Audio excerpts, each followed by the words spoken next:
ಸಮ್ಮೇಳನದಲ್ಲಿ ಮಾಡಿದ ಭಾಷಣದಿಂದ.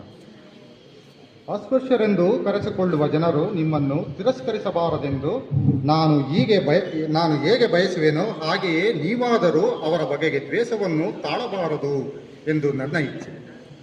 ನೀವು ಹಿಂಸೆಯಿಂದ ನಿಮ್ಮ ಹಕ್ಕು ಬಾಧ್ಯತೆಗಳನ್ನು ಪಡೆಯುವುದು ನನಗೆ ಸರಿ ಎನಿಸುವುದಿಲ್ಲ. ಇಂಥ ಹಿಂಸೆಗೆ ಜಗತ್ತಿನ ಅಭಿಮತವಾದರೂ ವಿರುದ್ಧವಾಗಿರುತ್ತದೆ. ನಿಮ್ಮ ಉದ್ದೇಶ ಸಾಧನೆಗೆ ನೀವು ಹಿಂಸೆಯನ್ನು ಉಪಯೋಗಿಸಿದರೆ ನೀವು ಸೋಲುವುದು ಖಂಡಿತ. ನಾನು ನಿಮ್ಮೊಡನೆ ವ್ಯವಹರಿಸುವಾಗಲಿ ಅಥವಾ ಬೇರೆಯವರೊಡನೆ ವ್ಯವಹರಿಸುವಾಗಲಿ ಮುಚ್ಚು ಮರೆಯಿಂದ ವರ್ತಿಸುವುದಿಲ್ಲ. ನಿಮಗೆ ಯಾವುದೇ ಪ್ರಕಾರದ ಮೋಸ ಮಾಡಲು ನಾನು ಬಯಸುವುದಿಲ್ಲ ಅಥವಾ ನಿಮಗೆ ಏನಾದರೂ ಆಸೆ ತೋರಿಸಿ ನಿಮ್ಮ ಸಹಾಯ ಪಡೆಯಲು ನಾನು ಇಚ್ಛಿಸುವುದಿಲ್ಲ. ಏನಾದರೂ ರಾಜಕೀಯ ಗುರಿಯನ್ನು ಸಾಧಿಸಲು ನಿಮ್ಮನ್ನು ಉಪಯೋಗಿಸ ಬಯಸುವುದಿಲ್ಲ. ನನಗೆ ಅಸ್ಪೃಶ್ಯತಾ ನಿವಾರಣೆಯ ಪ್ರಶ್ನೆಯು ಸ್ವರಾಜ್ಯಕ್ಕಿಂತ ಕೂಡ ದೊಡ್ಡ ಪ್ರಶ್ನೆಯಾಗಿದೆ. ಅಸ್ಪೃಶ್ಯತೆಯನ್ನು ಕೊನೆಗೊಳಿಸಲು ನಾನು ಆತುರದಲ್ಲಿದ್ದೇನೆ, ಏಕೆಂದರೆ ಇದು ನನ್ನ ದೃಷ್ಟಿಯಲ್ಲಿ ಹಿಂದೂಗಳು ಮಾಡಬೇಕಾದ ಪಾಪಕ್ಷಾಪನೆ, ತಪಸ್ಸು. ಹಿಂದೂ ಧರ್ಮವು ಅಸ್ಪೃಶ್ಯತೆಯ ಆಸ್ಪದ ಕೊಟ್ಟು ಅನ್ಯಾಯ ಮಾಡಿದೆ.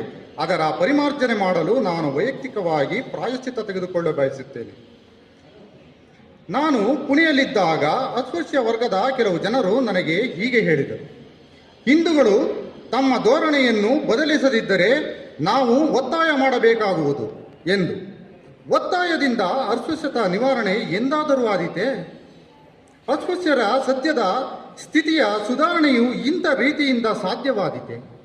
ನೀವಾಗಲಿ ನಾನಾಗಲಿ ಸಾಂಪ್ರದಾಯಿಕ ಹಿಂದೂಗಳ ಮನಸ್ಸನ್ನು ಪರಿವರ್ತಿಸಲು ಒಂದೇ ಉಪಾಯವೆಂದರೆ ಅವರಿಗೆ ತಿಳಿ ಹೇಳುವುದು ಮತ್ತು ಸರಿಯಾಗಿ ನಡೆದುಕೊಳ್ಳುವುದು. ಅವರಲ್ಲಿ ಪರಿವರ್ತನೆಯಾಗುವ ತನಕ ನೀವು ಶಾಂತ ರೀತಿಯಿಂದ ಸಹಿಸಬೇಕು. ನಾನು ಯಾವಾಗಲೂ ನಿಮ್ಮೊಡನೆ ಇದ್ದು ದುಃಖದಲ್ಲಿ ಭಾಗಿಯಾಗುವೆ. ಉಳಿದ ಜಾತಿಯವರಿಗೆ ಮುಕ್ತವಿರುವ ದೇವಾಲಯಗಳಲ್ಲಿ ಪೂಜೆ ಮಾಡಲು ನಿಮಗೆ ಅಧಿಕಾರವಿರಬೇಕು. ಉಳಿದ ಜಾತಿಯ ಮಕ್ಕಳು ಹೋಗುವ ಶಾಲೆಗೆ ನಿಮ್ಮ ಮಕ್ಕಳು ಹೋಗಲು ಯಾವ ಆತಂಕವೂ ಇರಕೂಡದು. ವೈಸರಾಯನ ಸ್ಥಾನವನ್ನು ಕೂಡ ಒಳಗೊಂಡ ದೇಶದಲ್ಲಿನ ಯಾವುದೇ ಉಚ್ಚ ಅಧಿಕಾರ ಸ್ಥಾನಕ್ಕೆ ನಿಮಗೂ ಅರ್ಹತೆ ಇರಬೇಕು. ಇದು ನನ್ನ ಅಸ್ಪೃಶ್ಯತೆಯ ನಿವಾರಣೆಯ ಕಲ್ಪನೆ.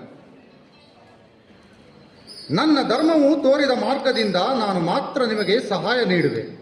ಪಾಶ್ಚಾತ್ಯ ರೀತಿಗಳನ್ನು ನಾನು ಅನುಸರಿಸ ಬಯಸುವುದಿಲ್ಲ, ಏಕೆಂದರೆ ಆ ರೀತಿಗಳಿಂದ ಹಿಂದೂ ಧರ್ಮವನ್ನು ರಕ್ಷಿಸಲಾರೆ. ನಿಮ್ಮದು ಪವಿತ್ರವಾದ ಗುರಿ. ಸೈತಾನನ ಮಾರ್ಗದಿಂದ ಯಾರಾದರೂ ಪವಿತ್ರವಾದ ಗುರಿಯನ್ನು ಸಾಧಿಸಬಹುದೇ?